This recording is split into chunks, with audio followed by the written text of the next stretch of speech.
You don't need Netflix, you don't need cable. Hop on YouTube, welcome to the hood table, where we chop up local and global events vocally. You don't really wanna miss out on these conversations. Just joke a little, laugh a little, get that wine in your system, for your glass a little. Expose current events, talk trash a little. You never know, these opinions might clash a little. They addicted to the content, got them binge watching. You don't like it, then you want invited. Bet your friends watching in the house and in your job parking lot before you clocking. They don't wanna miss a second of this HT content. Everybody think they got something to say, so it's an open invitation, bring it to the table. But if you come whack, just know we ain't buying in. We gon' probably turn you back and tell you sorry, try again, Yeah, welcome to the hood table. You don't need Netflix, you don't need cable. Yeah, welcome to the hood table. You don't need Netflix, you don't need cable. Hey.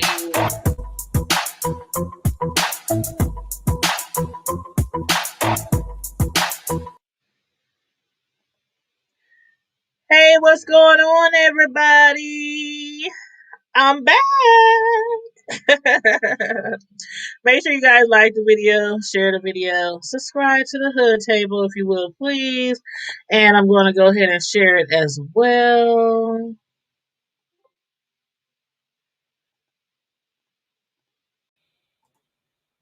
Okay, welcome back, y'all. We was on here last night for almost 4 doggone hours for Friday Night Live. And as usual, it was lit. It was lit. You see I got my shirt on? Hold on, let me put the thing down. Y'all see? I wish a Karen would, honey. I wish a Karen would, honey. Oh, this is one of my favorite shirts now, especially when I go places like Walmart. Some establishments where it is known for shit to go down. But anywho, yes, for all my Sistas fans, that's what we're going to be reviewing today. I will be back later on tonight to review the latest episode of Bell Collective for my Bell Collective fans, my Southern Bell fans. I'll be doing that tonight at 9 o'clock live. And for those of y'all who follow me over from my other YouTube channel, Tanya's Primetime TV, y'all know that I used to do most of my reviews live. Like all the time I would go live to do a review. But over the last 8 months, I had been working a lot of overtime, ongoing overtime. And so a lot of my reviews I would just record and then upload. So I'm back to doing live reviews. So I hope you guys are enjoying it. I'm having that time with me to go back and forth, live on our opinions of the different shows and characters and storylines. Yeah, again, go ahead and like the video, share the video. If you are new to the hood table, please support the channel. Click the subscription button and the notification button. And of course, if anybody feels like giving a love offering to the table, the Cash App is right there. But anywho, come on in. We're about to review season 2, episode 17, and it was called Addicted. And as usual, let me know in the chat if you watched the show. How are you feeling about the different characters or the storylines, or anything that I discussed today?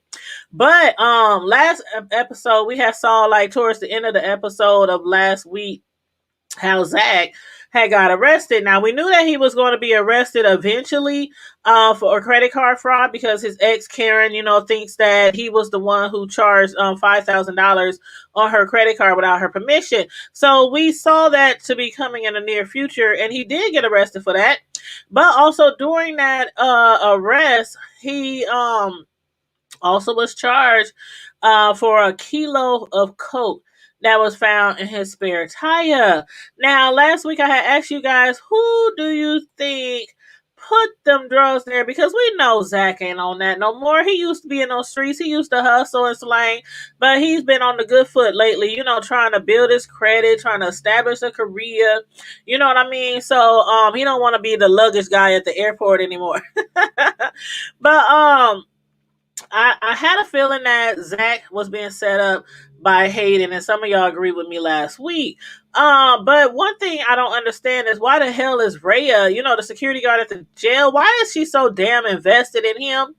I don't know what type of relationship they used to have. I know that they had kicked it in the past, but I don't know if it was a full relationship or it was just some side chick shit or just some random booty call type of stuff. But she is really like invested in him going off at the jail. Like, who does that? And I ain't never been in jail before, and I've never worked at a jail before, but she was up there screaming and hollering at him, chastising him in front of the jail cell. Like, why are you so invested? You should not be that invested. Shouldn't you just be securing the inmate? She was really, really pressed. And like, again, they haven't kicked it in a while, but she was up there acting like she's his current woman. What the hell are you doing in here? You told me you didn't change. All this kind of shit going off on him. So I was glad when Zach finally snapped on her ass. He was like, I don't give a damn. I don't care. Get the hell out of my face. Leave me the fuck alone. He was like, bitch, I don't care what you gotta say, what you think about anything. And that's when she finally was like, okay, I'm gonna leave this man up in here. But if she wasn't gonna let him use a cell phone or call a lawyer, I was like, damn, just leave him the hell alone. Let him, handle his shit. But anyway, I don't know how Fatima found out that Zach was in jail, since Rhea didn't give Zach, her cell phone. But maybe he eventually was granted a free phone call, to someone. But Fatima did end up showing up, to bail him out, not knowing that he hasn't even seen a judge yet. And again, Rhea, for some reason, was being extra, extra rude. But this time to Fatima. Like, Fatima don't know a damn thing about her. She don't know a damn thing about Fatima. For all she know, Fatima could have been his lawyer. And she wasn't, though. She wasn't. But evidently, Rhea's conscience must have started setting in, because she ended up arranging for Fatima to have a visit with Zach, which is something she should have never done. She was up there complaining earlier about she could get in trouble for letting him use a cell phone, but then she set up a whole meeting, and it wasn't even his attorney, not even a family member. So yeah, she could have got in trouble for that too. So I'm just gonna assume that somebody, gave him a free phone call. But moving on to Andy and Gary. Child. When Andy made that phone call to Gary, remember last week she had made a phone call to Gary, and I didn't cut myself. Oh, I got a wound, child, whole wound on my hand. You know how you be hitting yourself or doing something and you don't even know you done bruised the child? Okay, anyway. When Andy made that phone call to Gary, asking him to come over after she gets off of work to talk, I was like, oh my God, no, don't do it. Please don't do it. Like, what the hell are you calling him for, Andy? Didn't you just have a whole conversation with that elderly lady at your job last week about you shouldn't be missing what you never had? And what did she actually have? I mean, okay.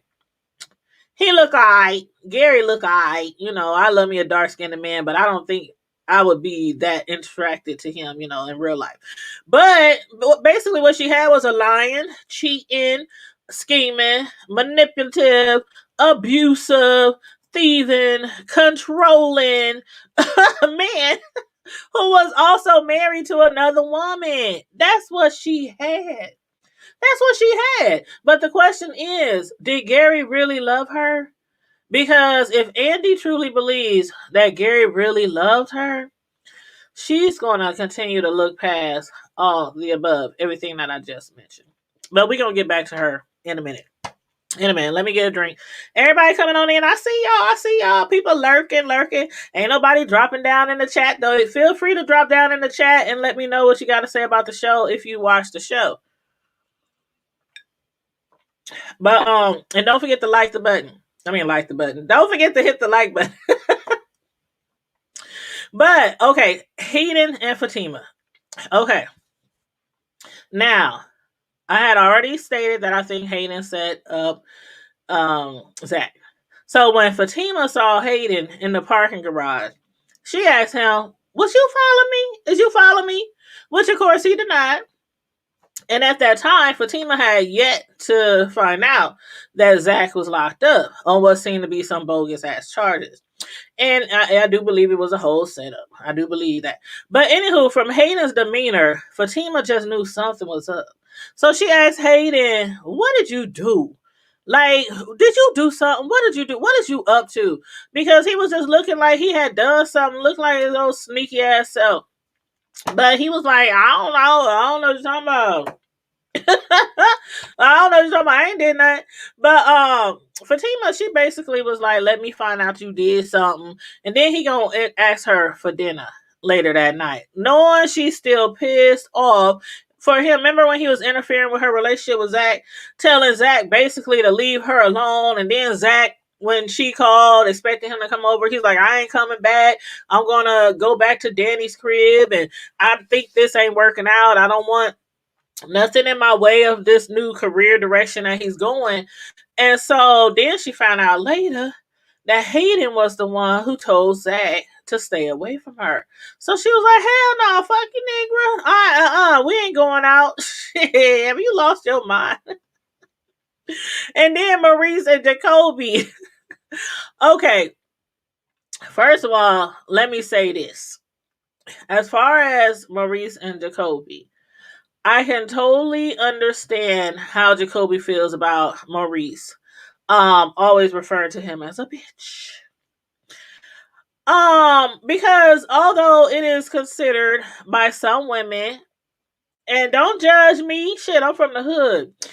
I call my homegirls bitches all the time. They call me bitch all the time. I be like, they call my homegirl, call me, what up, bitch? When we going here? When we going? Also, it is a term of endearment for some women and also for some gay men. It's really a term of endearment, for the gay, community. But as far as straight black men, what straight black man likes to always be called a bitch?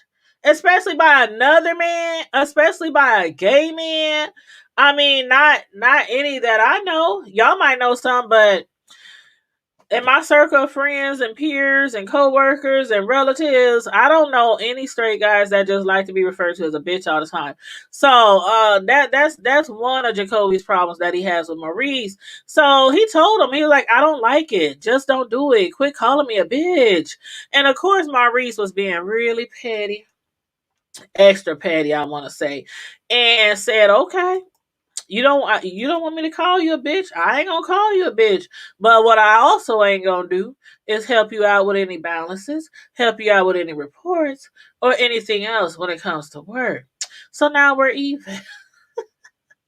And see, that behavior from Maurice, even though it was wrong as far as Alonzo, but that behavior from Maurice lets me further know that he is very interested in Jacoby. He kind of was acting the same way towards Alonzo. And y'all remember what happened with Alonzo. Maurice is still being like this playground bully, playing off as if he hates Jacoby. When in fact he likes him very much. And if Sabrina wouldn't have walked up interrupting them, I think Jacoby and Maurice would have told that bank up. The same shit that happened with Alonzo. Because Jacoby, he's pissed at Maurice. Maurice is pissed off at him, and again, that's what led to, and again, it ain't right when Alonzo whipped Maurice's ass, and yeah, Maurice did get him back.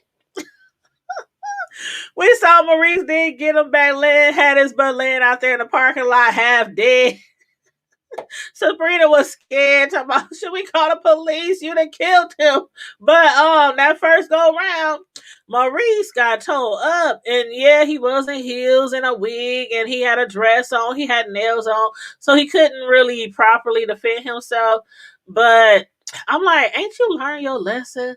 Leave these straight men alone. These men don't like to be called bitches, especially if they totally straight. Now I did last week say I wonder if Jacoby might be bisexual. Like, I wouldn't be surprised if he would be bisexual. But during this episode, it seemed like he's really straight. He does seem like he's straight. So y'all let me know about how y'all feel about that. And although Maurice, again did not deserve to be beat up by Alonzo, Maurice, he's just so rude. So disrespectful. And he been that way with Jacoby from day one. Then when Maurice realized that Jacoby slipped Sabrina a note asking her out, she said, hold up. Hold up, wait a minute. I see you now. And I had been saw Maurice, okay? I've been telling y'all that he jealous. He jealous of the fact that Jacoby be showing Sabrina all this attention.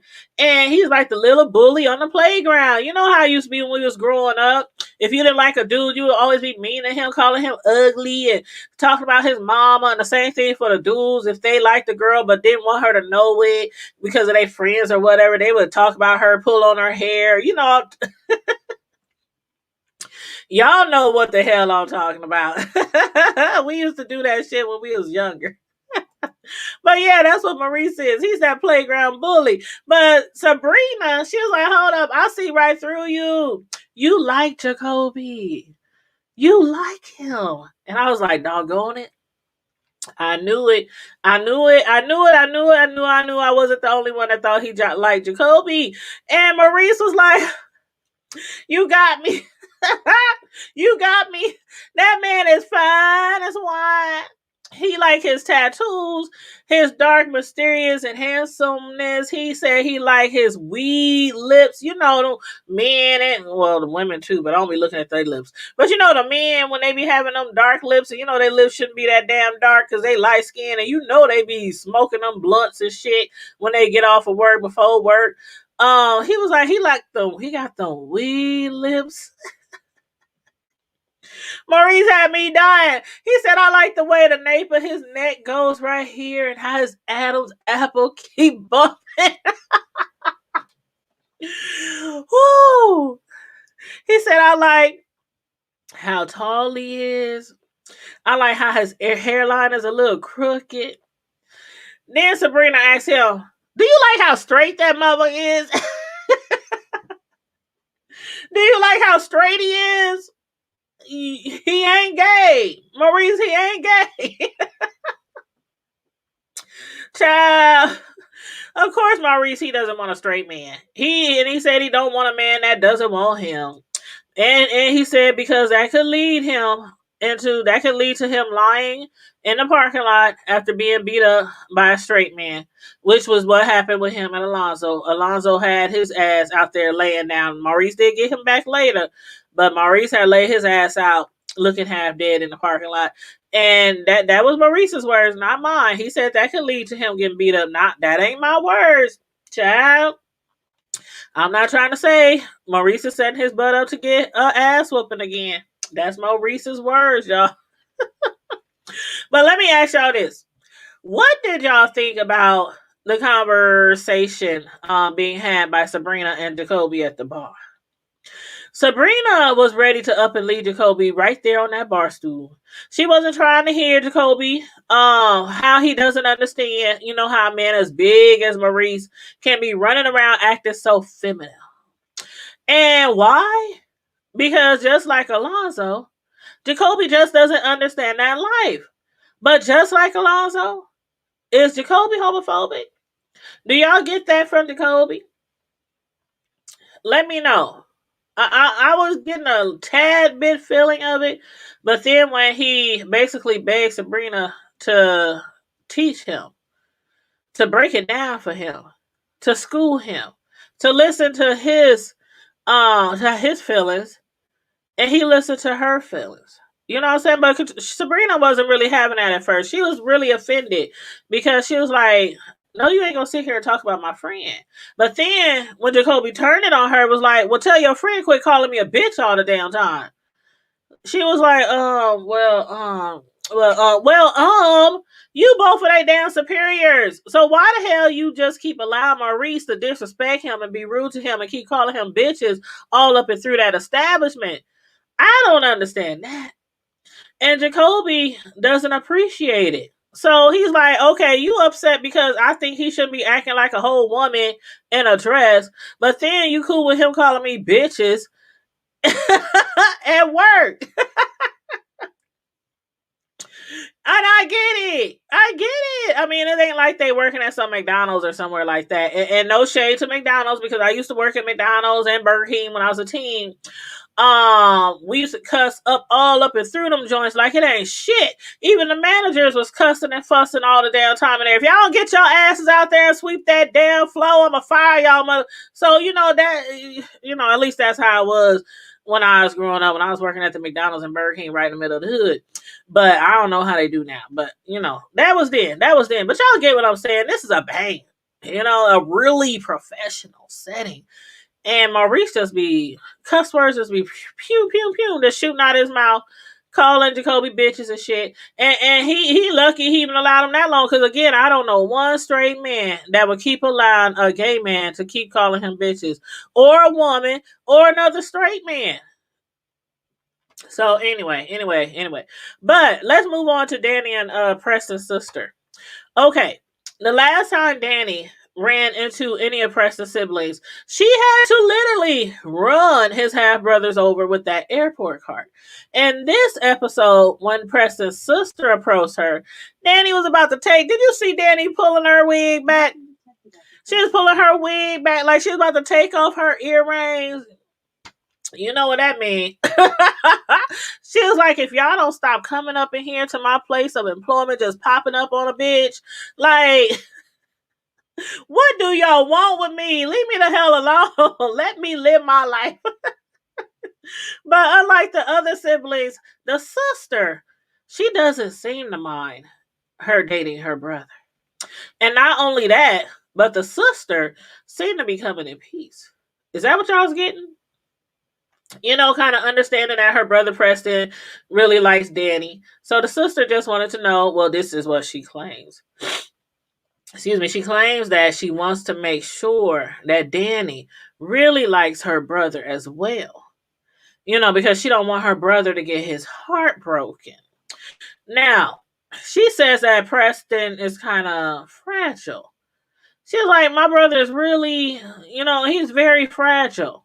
And I'm like, if that's the case, that would definitely explain, how he let his hillbilly half brothers, whoop his butt.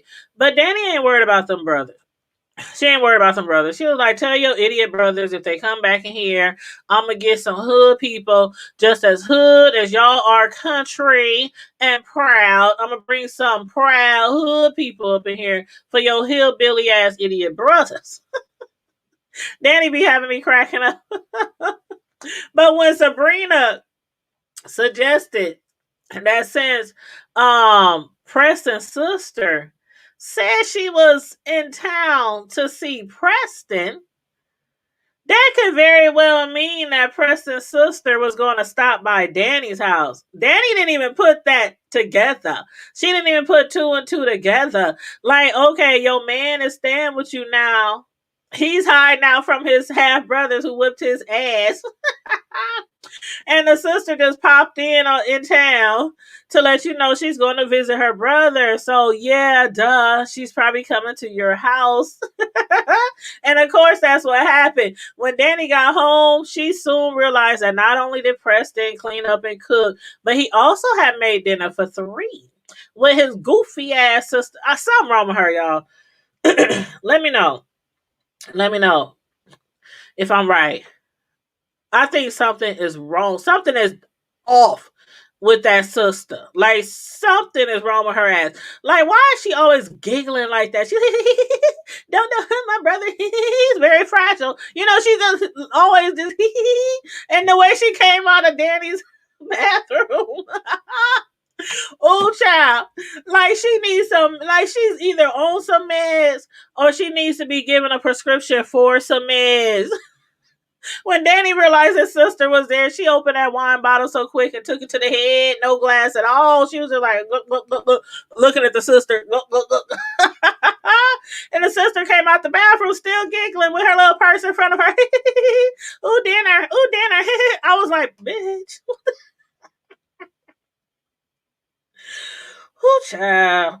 This is what she got to deal with dating him, Mr. Rodeo, Preston, aka Mr. Cowboy. Boy. Anyway, Andy and Karen. Okay, Andy. I just want to whoop Andy's ass. But Andy, she stopped by Karen's hair salon to talk. She wanted to talk. But before they talked, Andy asked Karen that before she speaks, please promise me that you are not going to be upset with me. And of course, Karen was like, okay, okay. But at that point, I could see in Karen that Karen was about to get upset. And after finding out that Andy didn't keep her promise to her, that promise was to stay the hell away from Gary. But Andy seemed to feel like she should be farther along than she is in life, such as being married. Therefore, she's now wondering if leaving Gary was the right thing to do.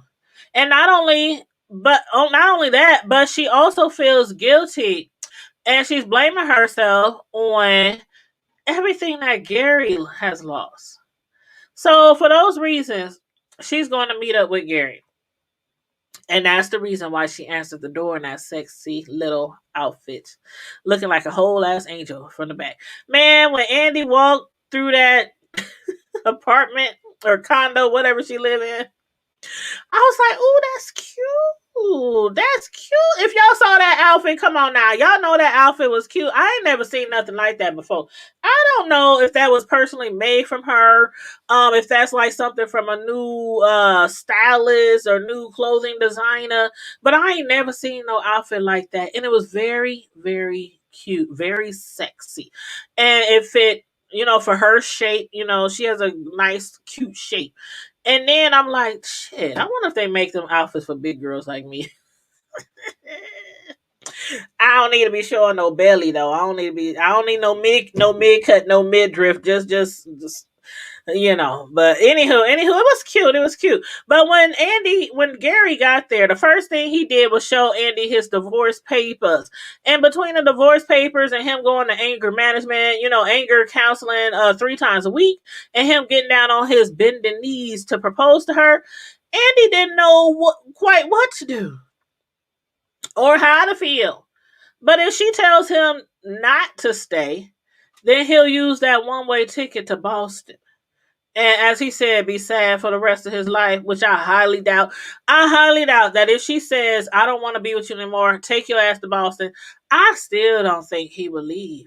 I think he would remain down there where she is and keep harassing her, stalking her, till he can have his way again. But why? Why? Oh, why?